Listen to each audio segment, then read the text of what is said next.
In Palnadu district, Andhra Pradesh, frustrated by the deteriorating conditions of roads, farmers and villagers from Mutyalampadu village in Dachipalli Mandal staged a massive protest, bringing traffic to the complete standstill. They expressed anger over the authorities' negligence, stating that despite repeated complaints, no action had been taken to repair the damaged roads. The villagers pointed out that the roads, crucial due to the connection between Telangana and Andhra Pradesh, had been severely damaged by the constant movement of heavy vehicles, leaving them riddled with knee-deep potholes.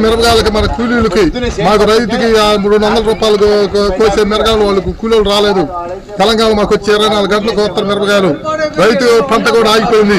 దీనివల్ల ఈ చేసిన road కట్టారు చేసిన దగ్గుడు పట్టణం పెట్టి మమ్మల్ని ఇబ్బంది పెట్టింది. మరి 4 నెలల నుంచి రోడ్డు కదిలించిన బంగారాలు ఉంటే రోడ్డు ఉంటా కూడా మేము దాన్ని ఏమి అంటుకోపోయామే. ఆ ఇళ్ళమట్టు రోజులు మొత్తం ఆ భూముల కంచాల మీద పడి వాళ్ళు తిని వాళ్ళు రోగాలు వచ్చి వాళ్ళు దగ్గు వచ్చి ఆసుపత్రి పోయి 50,000 లక్ష రూపాయలు వాళ్ళకి అయ్యి పట్టణం పెట్టిండోడు ఆ రోడ్డు కంట్రాక్ట్ చేసినోడు వాడు దేవి సంబంధించట్లేదు. పచ్చిపల్లి మండలం 100 మంది జనం యాక్సిడెంట్ అయి చచ్చిపోయారు. వచ్చే మిరపకాయలకి మన కూలీలకి మాకు రైతుకి 300 రూపాయలు కోసే మిరపకాయలు వాళ్ళకు కూలీలు రాలేదు. తెలంగాణ మాకు వచ్చే 24 గంటలకు వస్తారు మిరపకాయలు. రైతు పంట కూడా ఆగిపోయింది. దీనివల్ల ఈ చేసిన రోడ్డు కట్టారు చేసిన దగ్గుడు ఈ రోడ్డు పగలబట్టి 6 నెలలు అవుతుంది. 6 నెలల బట్టి కూడా అసలు ఎవరు పట్టించుకోవట్లేదు. అన్నం తినాది కావట్లేదు. కంచాల నిండా దుమ్మే, వండుకున్న కుండల నిండా దుమ్మే, మనుషులు జబ్బులు వచ్చి చచ్చిపోతున్నారు. దగ్గు జలుబులు ఈ వర్షాలు మొత్తం కిడ్నీలే పాడైపోతున్నాయి. మరి మీ అందరికి మంచిదేనా మమ్మల్ని నాశనం చేయడం? లేదా కొట్టేసిన శుభ్రం రోడ్డు కొట్టేయండి, లేదా అసలు మా ఇల్లే కూల్ చేసేయండి. మేము ఈ మధ్యలో లేకుండా వెళ్ళిపోతాం. అంతేగాని మీరు ఇట్లాంటి పనులు చేసి మమ్మల్ని ఎంత మటుకు నాశనం చేయాలనుకున్నారో మరి మీరు చేయండి. కానీ ఈ రోడ్డు పగలబట్టి 6 నెలలు అవుతుంది. చిన్న గుంతలు ఉండేయండి ఇక్కడ. ఆ చిన్న గుంతలకి మేమేదో ఫ్యాచ్ వర్కులు చేస్తామని చెప్పేసి వీళ్ళు ఆ గుంతలు ఉన్నది మొత్తం తిరగొట్టారు.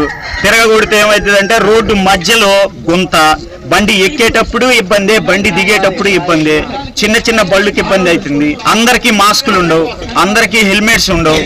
మరి హెల్మెట్స్ లేకుండా మాస్క్ లేకుండా ఈ దుమ్ములో పోతే ఏ విధంగా ఉంటుందో ఆరోగ్యాలు ఒకసారి ఆయన అర్థం చేసుకోవాలి. ఆయన ఏసీ కారులో తిరుగుతాడు కాబట్టి ఇవన్నీ ఆయనకి తెలియవండి. ఇప్పుడు ఆ కాంట్రాక్టర్ అని ఆయన రాడు కదా, ఆయన ఏదో ఏసీ కారులో కోట్ల రూపాయల కారులో తిరుగుతాడు. ఇక్కడ తెలియవు.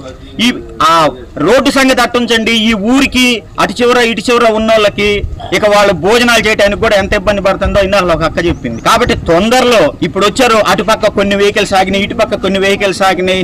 పనికి పోయే వాళ్ళు ఉన్నారు, ఊర్లకు పోయే వాళ్ళు ఉన్నారు, పెళ్లిళ్ళకి పోయే వాళ్ళు ఉన్నారు. ఈ విధంగా వారానికి ఒకసారి ఆపుకుంటూ పోతే వాళ్ళకి చాలా ఇబ్బంది. కాబట్టి ఇవన్నీ లేకుండా తొందరలో ఆయనకున్న ఇబ్బందులు ఏదో తొలగించుకొని మొదలుపెట్టి చేస్తే పద్ధతిగా ఉంటుందని చెప్పేసి ఎన్నిసార్లు ఆగుతారు.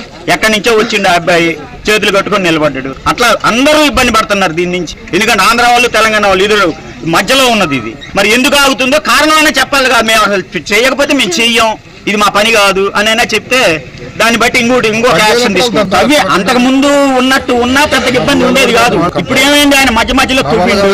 అదంతా మనకి తెలిసిందే కదండి. సిమెంట్లో నుంచి వచ్చేది, కంకర్లో నుంచి వచ్చేది, డస్ట్, ఒక పక్కన ఎంత కుప్ప పడింది చూడండి. రోడ్డు అడుగు కుంగిపోయింది. ఈ మధ్యలో యాక్సిల్స్ ఇరిగిపోయి మధ్యలో లారీ వాళ్ళు ఇబ్బంది పడటం, బస్సులో ఇబ్బంది పడటం.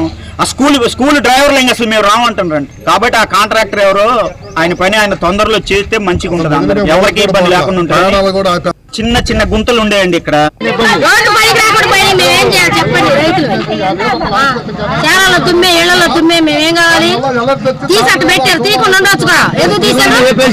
పోయలేని వాళ్ళు ఎందుకు తీయాలి చెప్పండి. మరి లక్షలు పెట్టుబడి పెట్టి అవతల చేలు పాడైపోయింది. కట్టారా? ఈసారి నీళ్ళు లేవు.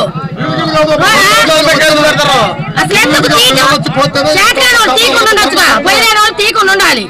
ఎందుకు తీసారు చెప్పండి. రైతులు నష్టపడతారు ఏంటి చెప్పండి.